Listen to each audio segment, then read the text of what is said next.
Welcome to Backyard Oasis, a podcast designed by and for older adults living in the beautiful Pioneer Valley of Western Massachusetts and produced in the tech studios at Greenfield Community College in Greenfield, Massachusetts. Backyard Oasis reaches out to older adults who seek knowledge to help them live more thoughtfully, healthily, and happily, who hope to inspire others with their ideas, and who serve their communities in the interest of the greater good. We hope you join us frequently in our pleasant Backyard Oasis for wide-ranging conversations with a diversity of people who are growing older and want to talk about it. All right, here we go here then. What do you give here, gentlemen? Now, but I'm going to give $10 to start now, but I'm at 10, but I give $15. I'm at 10 here, 15 now, 20 now, 5, but to give $30, baby, to give 35. $35, baby, to give 40 and go now, but I'm at 45, but to give $50, $60, bid, 50, 60 now, but about 60. Hi, this is Dennis Lee. I'm calling this episode, I Wonder How Much This Is Worth. We love talking with interesting people, so today we're talking with Don Raucher, who's been an auctioneer since the age of 7. Don, thanks for joining us. How did it all begin?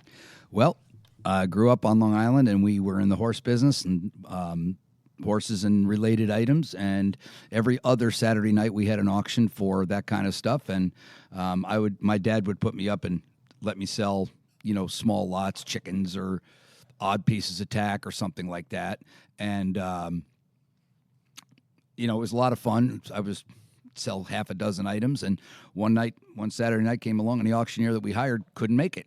So he said, "Get up and start selling," and I never looked back. Wow. Of course, at 7 years old, you don't know enough to be intimidated or get stage fright. You just do what your dad says. So you paid attention to your dad. I don't know if I did. I'm trying to think if I always paid No, attention to he my was dad. an auctioneer himself. Yeah. Very, very amateur, Yeah. but we'd ride along in the truck, and I'd sell phone poles and fire hydrants, and he'd make me change from 5s to 2.5s and back to 5s, back to 10s, and he drilled me a million miles. We sold every phone pole on Long Island at least once. Wow. Yeah. Do you remember the first time you actually got up? Do you remember that at all? Vaguely.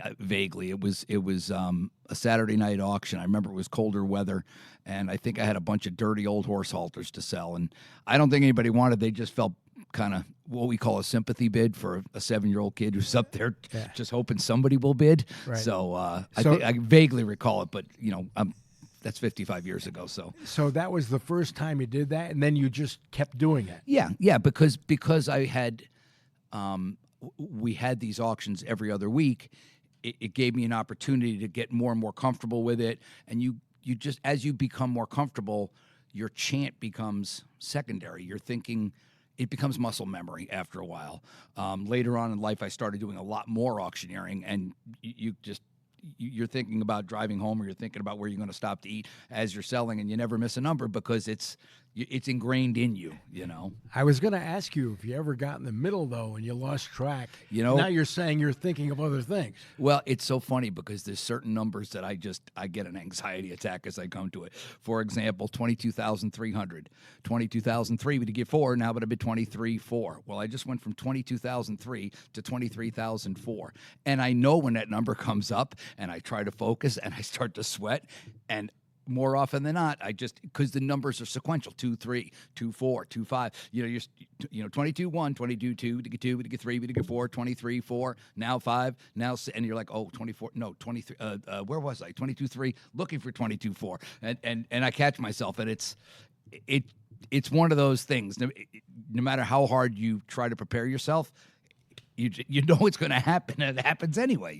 It's interesting you should say that, because I thought to myself, thinking about this last night, I'm thinking, should I ask him if he's ever lost track? And then I'm thinking he might say, no, how could you ask that? I know what I'm doing. No, it but happens. You say it that happens. This actually happens. Huh? What'll happen sometimes, Dennis, is you'll hit a lull in the bidding. For example, if you're especially with high-end horse auctions, the bid will start to stall, and they have like a color man, like you'd have in a sporting event, but he's called the pedigree man, and he'll stop and say, "Ladies and gentlemen, take a little longer look here. This horse is a full brother to a horse that won a Kentucky Derby." To try, and then if you're not paying attention, most auctioneers will write the number they were at down because he'll go on for 20 or 30 seconds. And meanwhile, my mind went somewhere else. And I'm like, where the heck was I? What was the bid? But if you're smart and you focus, you pay attention. And in those bigger auctions, they actually have what's called a bid board, and the actual price that's bid, the last bid price is still up there, so you know where to pick up. If you don't have that, it can get a little hairy. I'm glad I asked the question because I was thinking you might say I wouldn't get messed up. I've been doing this a long time, but you're human. Listen, welcome to we're the all human race. We're all human. Pretty girl walks in the auction hall, or somebody drops something, or you can get distracted. Right. How about the difference between the types of auctions? I know you did horses originally, right? Yeah, that's what I started with. Which most of the auctions that you see today originated from the livestock. Going back. The first recorded auction was in Babylon, 500 BC. You weren't there? No, I wasn't. Okay. My dad was there, though. Okay. They would sell marriage-eligible women, and they'd start with the prettiest woman and sell all the way down to the homeliest woman. And wait a minute. That's the truth. That's the truth. Wait, is that legal? In Babylon, 500 BC, it absolutely was. 2,500 years ago, that was like Tinder. This was like, Match.com. You went, whoever had the most money bought the prettiest gal. So that's amazing. I never heard that. It really came to the fore in the 17th century. The Dutch tulip craze in Holland in the early 1600s up to about 1647. There was just a frenzy for these tulip bulbs, and the market kept continually rising, so they started selling them at public auction. And then all of a sudden in 1647 or 48, nobody wanted them anymore. And it was the biggest bubble in the history of bubbles. Like you hear about a bubble in the stock market, it was the same thing. But that was what brought the auctions to the general public. There's also sealed bid auctions. For example, there's 3 construction companies bidding on a state job or a government contract. There's sealed bids.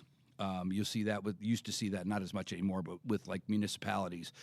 We have 3 trucks and 4 lawnmowers, and you'd number them and you'd write down on a piece of paper what you would pay for it and put it in an envelope. And then at the end of the bidding, they'd go back in an office, open the envelope, whoever had the highest bid bought it. That was how it worked.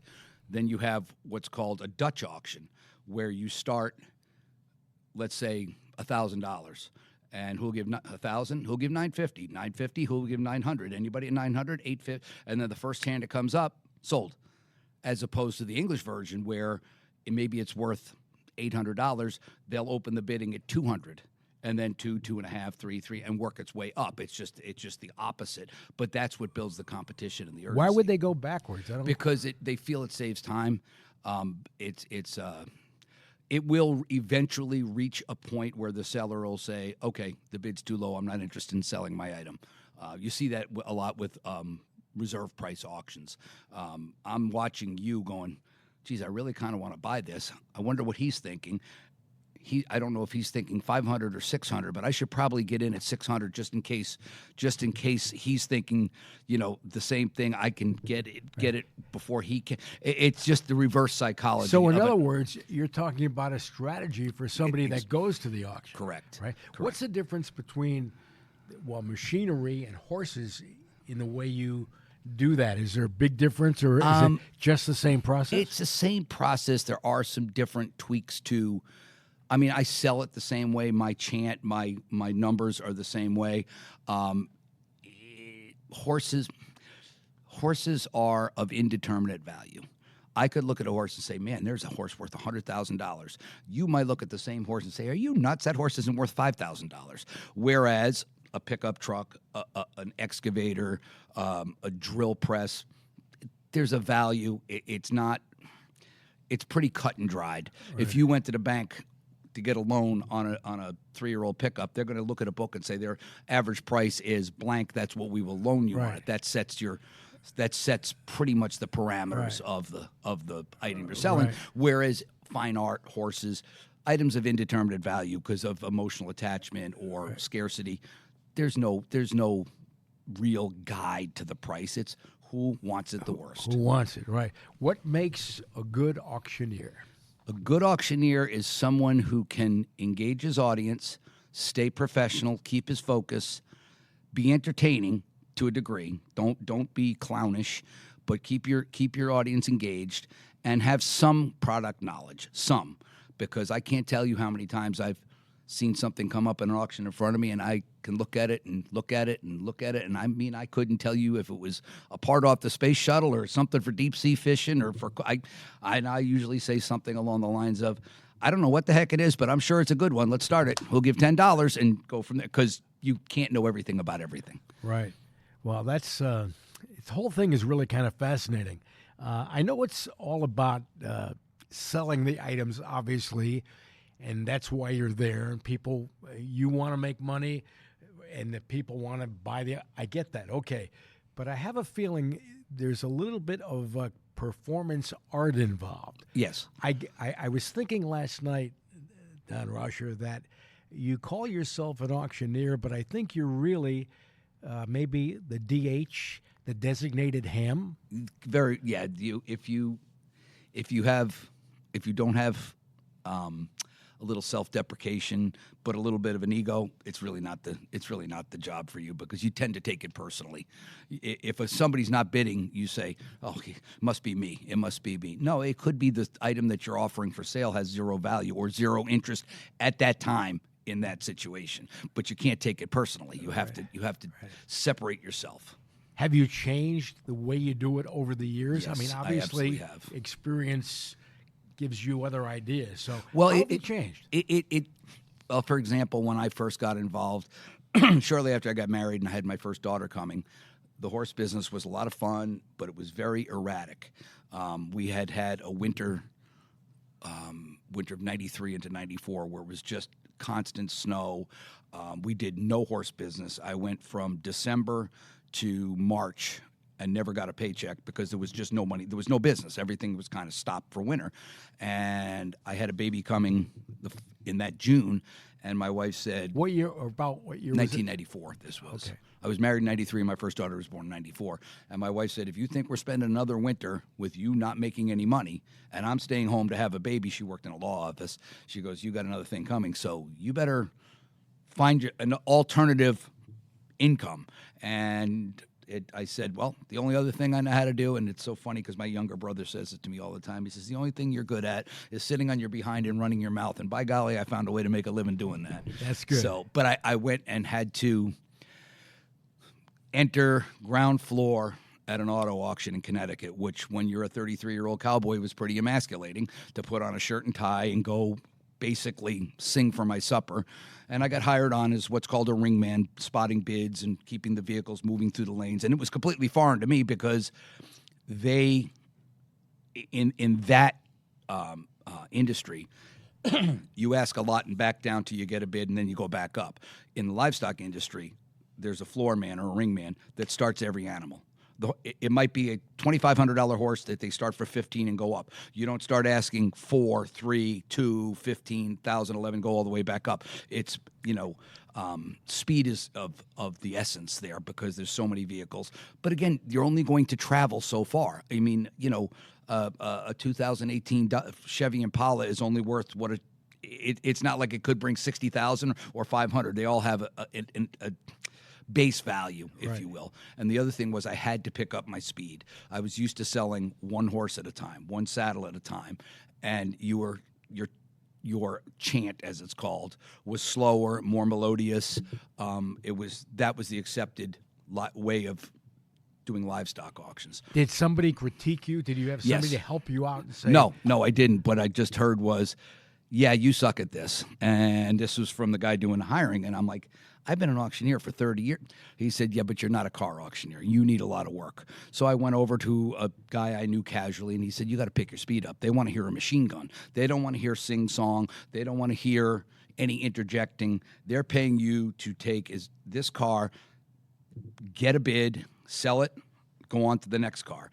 And the quicker you sell, the faster, the better they sell. The faster you sell them, the better they sell, because now you have created a sense of urgency. And I had to teach myself to skip my what's called filler words, the would you bid, or how about now, and just keep hitting on numbers. 10,000, 1, 2, 3, 3, 3, to get 3, 4, 4, any advance, sold 10, 3. And it's much more commercial as opposed to the entertaining part of it, which you saw in items that were non-essential. Right. You know, for example, horses and bridles and things of that nature. Now, if somebody's listening today, wherever they're listening, and that's one of the interesting things about being on the radio or doing podcasts, we have no idea who's going to listen to this podcast. But if somebody is listening, they may not understand what you're talking about a car auction, because they're thinking about going to their dealer and they buy a car. Right. So give them a little background on that so they can appreciate what you're talking about. So I walk into Dennis Lee Chevrolet to buy a new truck. Yep. This is the truck we have, and this is how much it is. Well, what's my old truck worth? Well, you're driving a 15-year-old truck that's pretty rusty and it's got a lot of miles. To us, it doesn't have very much value. We would just take it in trade and bring it to the auction. When a Ford dealer trades a late model Chevrolet or a Toyota dealer trades a late model Dodge pickup, it's not what they sell. So they bring it to an auction market. There's probably 10 or 12 different auto auctions in New England, and other dealers are there, be it another Dodge dealer looking at that truck or a used car dealer that's going to resell it. That it provides an avenue for, I don't want to use the word less desirable cars, but cars that don't fit Dennis Lee Chevrolet's program. You're not interested in a 150,000-mile rusty 2007 Chevy pickup. I only would have beautiful cars. Absolutely, Don. absolutely. Don, I would not have and you know, ugly cars, Don, if you ever sold that truck, whoever bought it would be back every 2 weeks with a different problem. So they say we can't make any money on this. Take it to the auction, sell it for whatever it brings, and that's part of it. Yeah. But there's also people that take, well, here's a very nice, clean Ford Fusion. I'm a Dodge Chrysler dealer. I don't sell these Fords. Somebody who's looking for this car is going to a Ford dealer. Let me take it to an auction and sell it, and probably a Ford dealer will buy it for his lot. So it's an exchange, not that much different from any other exchange, be it the stock market. I have 10 shares of AT&T. I want $20. Okay, well, I've got a guy that'll pay $19. I'm not interested. Well, this guy will pay $19.50. This guy will pay $19.75. Okay, I'll take it. Right. You know what I mean? You're just putting a buyer and seller together. I want to go back a little bit to the performance area, but related to psychology, because when I was talking to you last week, we both go to the same diner and we got chatting. So he told me a little bit about what he does. I hate to say this, Don. I haven't seen you. I just had lunch the other day with somebody that said, "Oh, he's great. He's wonderful." And I said, "Well, I know from talking to him that he's an interesting guy, but I've never seen you work." And they said, "Well, he's wonderful and he's funny and he's good. He's great." So I said, "That makes me feel terrific about having him on the podcast, on the Backyard Oasis podcast." But you mentioned a little bit which fascinated me. You said you have to be a little bit of maybe a psychologist or maybe a mind reader, and I thought, well, you're not Karnak, so you don't have a turban on. No. But explain to me what you're talking about, because you said you couldn't teach somebody what you do. I said, could you teach somebody to be an auctioneer? And you said, no, I can't. I just do what I do. It comes naturally to me. I've been doing it so long that I pick up on body language.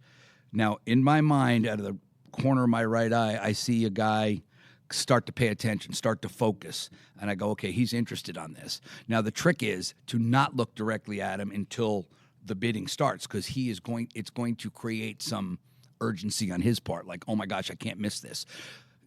If you asked me what tipped me off, I don't know. Just his demeanor changed, or he became more, but it's instinctual to me at this point. I can tell by how this person is sitting, looking. I can't really describe it. It's not like he's waving a white flag like I'm interested in this, but you just know. I don't know how, but you just know. It's interesting.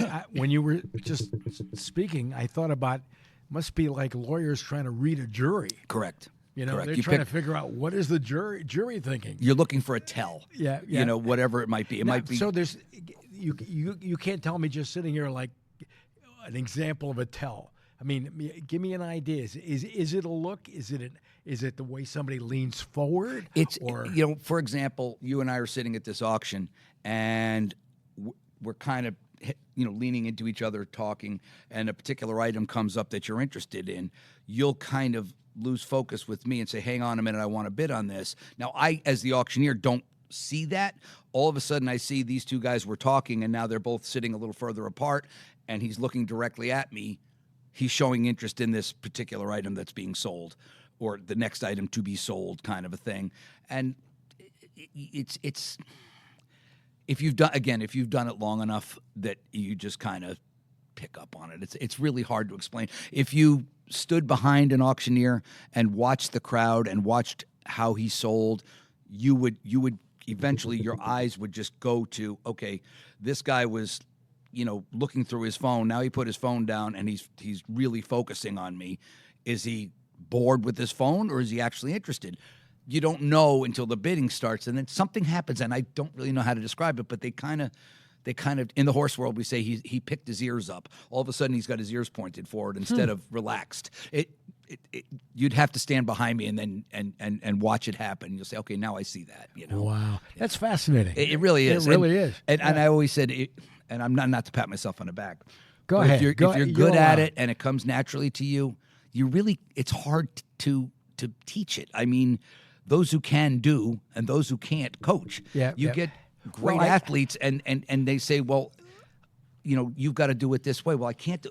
What do you mean you can't do it this way? This is the way I've always. Well, you're capable. You can hit a 100-mile-an-hour fastball. I can't. Well, that's why really big stars don't make great coaches, Right? Because they can't relate; they just do it. That it just comes naturally to them, and it's the backup catcher that becomes a great manager. It's the third string guard like a Rick Pitino or John Calipari that are just fundamentally sound, and they have a world of intellect of what they do, but they can't do it at a high level. You can't compete with a Michael Jordan or somebody like that. So they teach. Yeah, interesting, very interesting. Let's talk a little bit about the mechanics of bidding. And I'm wondering if people ever accidentally bid, but then they don't want it. Is there rules at the auction? In other words, you always hear that somebody starts with their hand up, or how does that work in the real world? Well, usually if a bid is taken mistakenly, before what's called the fall of the gavel, once the gavel comes down, and I physically use the word sold, the bidder can retract his bid. That happened to my brother. He was bidding at a benefit auction on a piece of jewelry for his wife, and there was a woman across from him, the other side of the room, that was waving frantically to her friend, and the auctioneer kept putting her in. And my brother's like, "This is $100 piece of jewelry. I realize it's for a charity, but I mean, I'm already up to 175." So he stopped bidding. They went to said sold to the other woman, and she turned 9 shades of red and just about fell over. Said, "Oh, I was waving to my friend, trying to show her where I was." Well, you just bought it. "Oh, no, I can't. So my brother put up his hand and said, I'll take it for her bid. It was a misunderstanding, which will happen in a casual setting like that. But if I'm bidding on an item, a tractor, a truck, and a guy's bidding mistakenly, well, he owns it now. He's supposed to know better. Right. Oh, well, there's okay, well, reopen the bidding again, which is perfectly within a bidder's right to say that. So, any other weird things happen? That's an interesting story about your brother. Any other weird things that have happened while you're I liquidated a small landscape and garden center right on the Northampton-West Hampton line. And I had a bunch of clay pots and pottery, leftover stuff from the retail store. And this lovely woman came to the auction, and I was selling you, what's another thing we do is if we have a large number of something, we sell choice in number. You're the high bidder at $25. You could take as many as you'd like at $25 a piece. So the woman says, "I want those 4 over there." And I'm looking and I'm like, where are you? Which 4 are you talking about? Because there was like 12 in this row on a shelf. She goes, those over there. I said, ma'am, those are broken. You don't, they're not in the auction. Oh, I'm sorry. No, I don't. I said, well, if you want the broken ones for $25 a piece, you're more than welcome to them. Okay. She didn't want the whole ones. She's an artist. She wanted the ones that were already broken. And I've never seen anybody pay more for something broken than you can buy. I think the big ceramic pots, I think they only brought $10 or $20 a piece, depending on size. Any idea what she wanted to do with them? She did artwork. She made mosaics and things like that. And, that's the beauty of an auction. You just never can tell. I want to talk a little bit. I know you do estate auctions or contents of estates.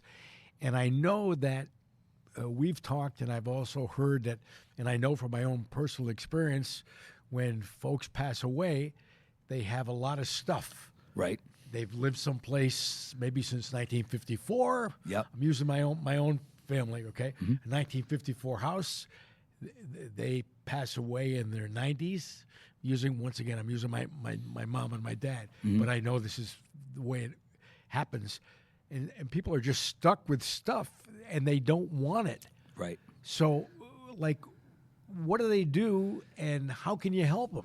I try to help them as best I can, but what I explain to them is, your folks passed in their 90s. How much of their personal property do you want?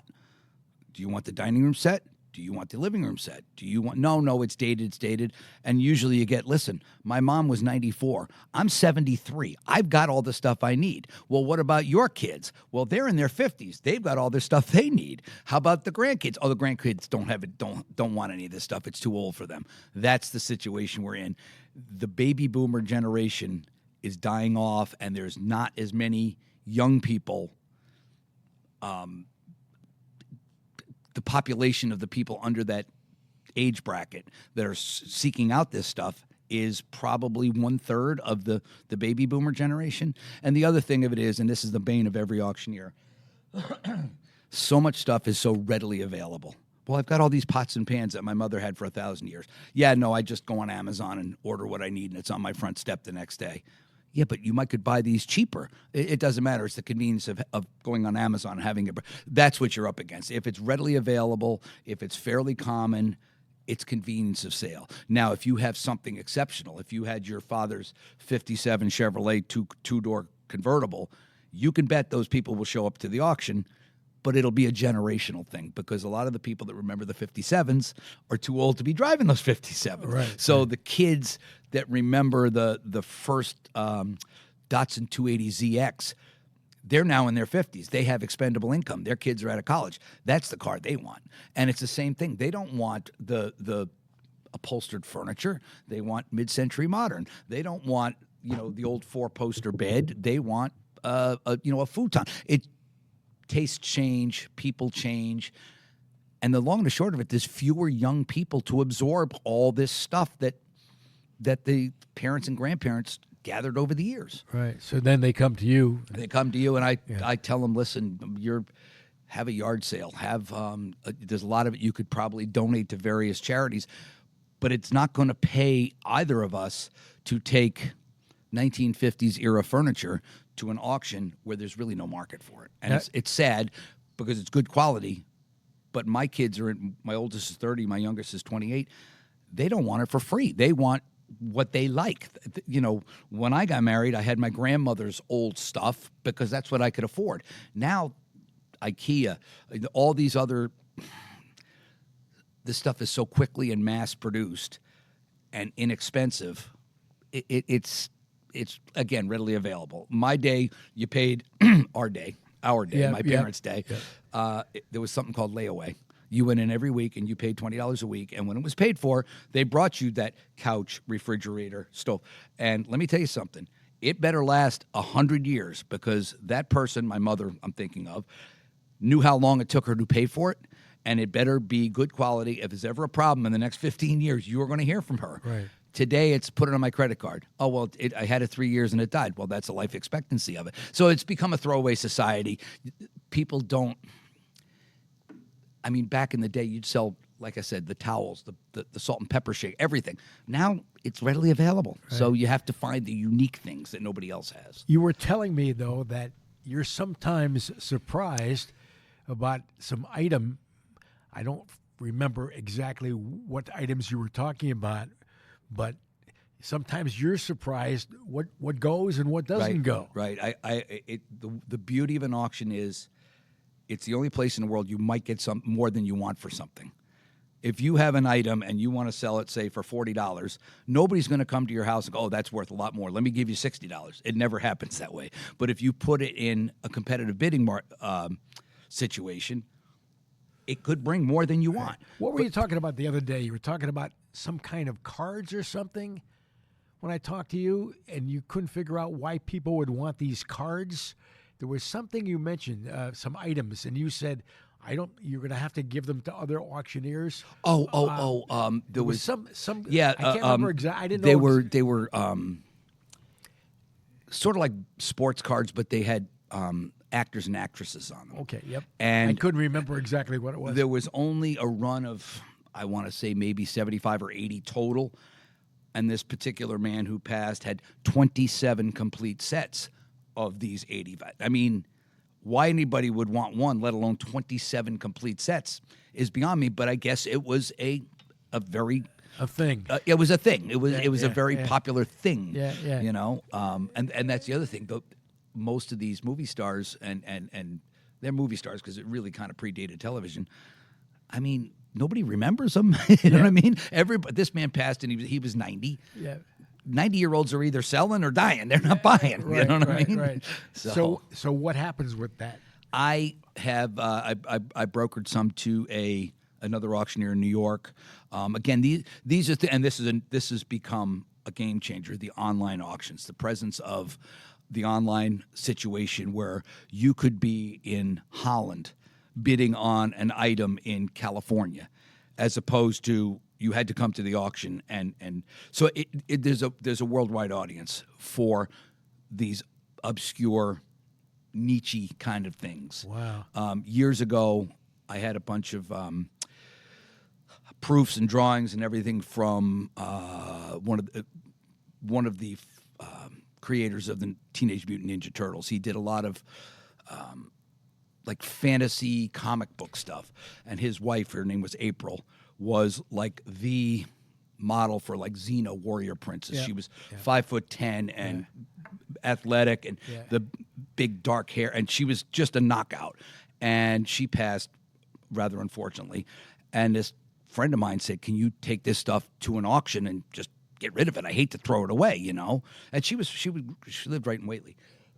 Anyway, I was doing an antiques auction every other Tuesday night down in Connecticut. I asked the man I was working for, "Do you think these will sell?" He goes, "Yeah, I think they're pretty cool. They kind of have a comic thing to it, and the whole Teenage Mutant Ninja Turtle thing." Well, one man bought all of it for a song for $20 or $30, and he listed it on eBay, and every single piece went to Scandinavia. I guess she was very popular in Scandinavia, wow. But in the Pioneer Valley, where she was born and raised and grew up and got famous, nobody cared. So you just don't know. Wow. Somebody told me that you found some loot somewhere. Loot? Money. Yeah. That there was some kind of, that you had an estate. Yeah. And you opened up something. Yeah. I don't know how I heard that. I heard this through some other people. Yeah, it's funny how good news travels, huh? There was a particular woman whose husband had passed several years back, and he was prone to squirreling away money, mostly because of his generation, and his parents' generation went through the bank failures. And you have a nice big fat balance one day, and the next day the bank's out of business, and you're broke. So he would tend to squirrel away coins, money, silver, whatever. And the poor woman, she lives in Florida now. She hadn't been up here to her home, her original home, in probably 3 or 4 years. And I said, "Hon, don't worry about it." I had sold off their business when her husband had passed. I said, "I'll just take care of it." "Oh, no, there's some personal thing." No, there's personal thing. I mean, this woman's in her 80s, and she drove up from Florida.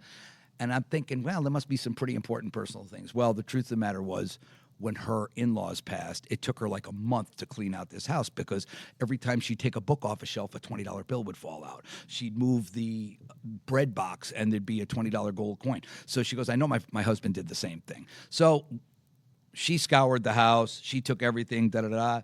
She's back in Florida. I had there was a particular, like a big wood stove thing. And a customer of mine said, I'd like to look at it because I think I want it for the shop I'm building. So he said, so I made an appointment for him to come up and look at it. And he opened it up, and there was a mouse chipmunk condominium nest in there for I don't know how many years. It probably, well, the receipt for the silver coins that were in there was from 1985. So, and it was, I mean, repulsive. It stunk, whatever. But this young man just put his hands in. He was looking for the blower motor and the fire brick and this and this and this. And he kept pulling out these boxes of silver coins. And he's, I don't know what you want to do with these, but they sure stink. So I called the woman, and she goes, I knew it, that SOB. I knew there was more money. I said, well, you really don't want, I mean, I said, I'm going to take them back and I'll put them in clean containers and ship them down to you. I said, but they smell pretty bad. She goes, oh, no, just sell them for me. Just sell them, find somebody to buy them or whatever. But she was so relieved that she found them, but she would have never thought to look in a box with a furnace in it with a firebox. Right, sure. I mean, it was just a fluke. Wow. But how foolish would I have felt if I'd sold that for $200 and it had $10,000 worth of silver coins? It's just. Right. Do you have any idea what the total was on the coins? It was over 20,000. Wow. Yeah. Yeah. Before we wrap up, I just want to make sure that if somebody is listening and they're thinking about what they have, and you've told some great stories, what do people do now? If somebody's listening to us, what's the process? Somebody wants to get in touch with you. First of all, give me your contact information. Well, it's RaucherBrothersAuctioneers.com is probably the easiest way. Hit us up on the email, and I mean, I could give out my cell phone number, but I tend to get a bazillion calls, and it keeps me from getting done what I need to get done during a day. Right. So just hit us up on the website, and I will usually have what we call a vetting on the phone.